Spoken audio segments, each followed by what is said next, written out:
up everybody, it's Asagi. Welcome back to my channel where you can find Japan with no bullshit. So Tokyo Olympics 2020 or 21st has just started. You probably know that if you follow Japanese news, but there were a lot of controversial issues during this Olympic year. But I think not so many big YouTubers, I'm talking about million subscribers YouTubers, don't really cover this topic. It feels like they are talking about only bright side about this Tokyo Olympics. I guess that's because there are some possibilities for them to get some tie-ups from Japanese government, and I totally understand that they don't want to cover any negative things about Japan or Japanese government. Don't get me wrong, I'm not all against this Tokyo Olympics. I am not hoping they are failure at all, and believe me, I want that tie-ups too.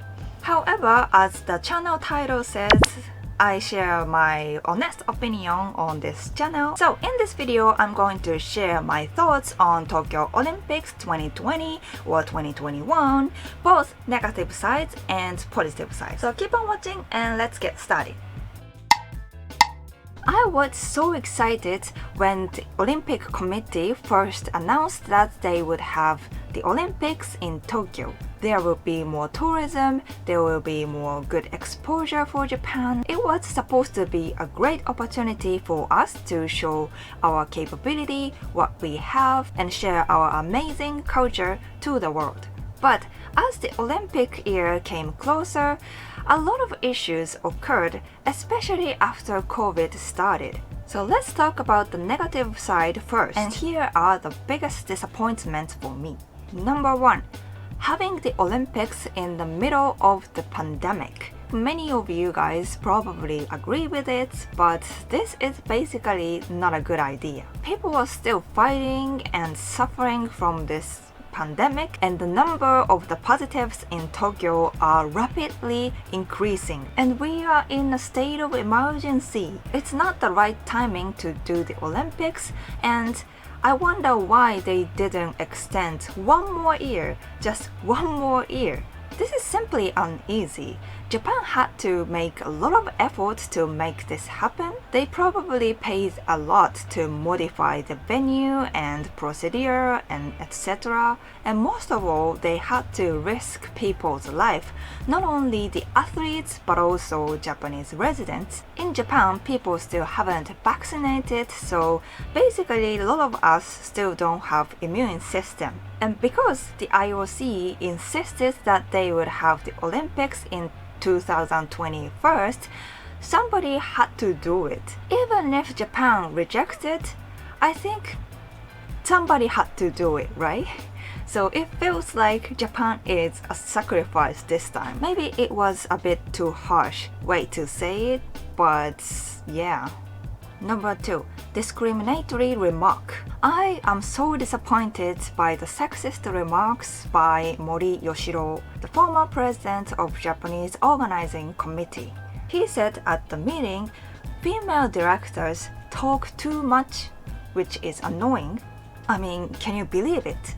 I mean, he might think that way because he's very old and he probably has this Japanese old-fashioned mindset. But why he say that in front of the media and spread the word? Japanese gender equality rank is currently 120 out of 156 countries, and that is the lowest level among the developed countries. And you probably understood why. And you know, this is just the tip of iceberg. But I still think that was a good move that they chose female personnel after President Mori. Number 3.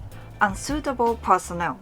As you know, they had unsuitable, inappropriate personnel in their administration. There was Keiko Oyamada, opening ceremony music composer, who boasted bullying in the past. And the content of the bullying was just so nasty. It was not just the bullying.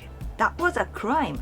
Even though the time when he was bullying, he was still a child, but he was already an adult when he boasted and bragged about his past about bullying.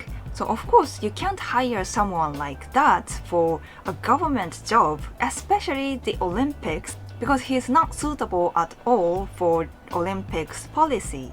There was also this guy, Kentaro Kobayashi, who was a director for opening ceremony. He used to be a comedian and he made a comedy about Holocaust. He already deeply apologized about this, but again, you don't want to hire someone like that for an international important job. And all of this could have avoided if they do some research on the internet. I think it kind of affects the reputation of Japanese business procedure. Although I'm sure there are many Japanese companies who do their business properly, but when it comes to Japanese government, they have a lot to learn.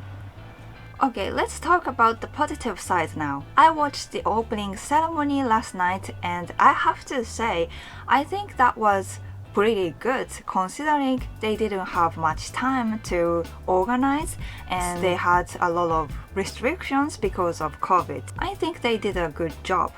Especially, I liked that the opening ceremony showed our diversity. At the beginning, they used Japanese actress Miki Maya. She was playing the leader of Japanese traditional carpenters. Japanese national anthem was sung by Misha, and she is a big supporter of LGBT, as you can see from her costume. And then they chose Naomi Osaka, your favorite tennis player, for the final runner for Olympic torch. Of course, she is Japanese, but she also represents black people, so I think that was the best choice to show that now Japan has the diversity and we are open for them.